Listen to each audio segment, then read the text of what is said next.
At this point, we have the Aspis in two pieces. We have the bowl and then we have the lower rim. The bowl is rings 3 through 10, and then I have a rim which is rings 1 through 2.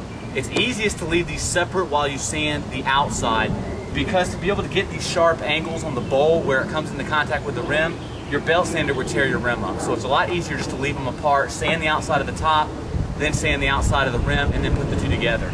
Now what I usually do to make sure that you sand this properly is I'm going to attack just a couple rings at a time as I start. You notice there's a stair-step kind of look to it.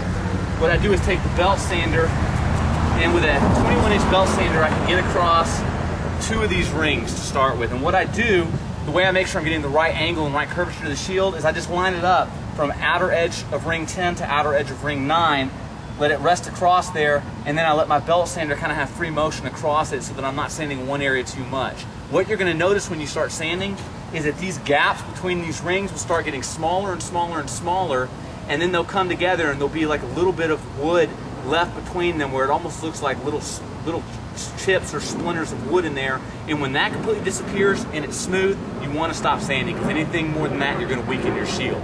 So what I'm going to do is just kind of attack this bowl right now just for a second to kind of let you see the way that I work on it, and then that'll give you an idea how you sand it. What I usually do is I kind of stand on the back of it, because that way my belt sander doesn't spit the shield out, and I use my own weight to kind of hold it. And I'm going to hold the belt sander across. I start at the top and work my way down across the very topmost ring and the second ring, and then I'm going to let it carry across. Here, I'll just do it for a second to show you what I'm talking about.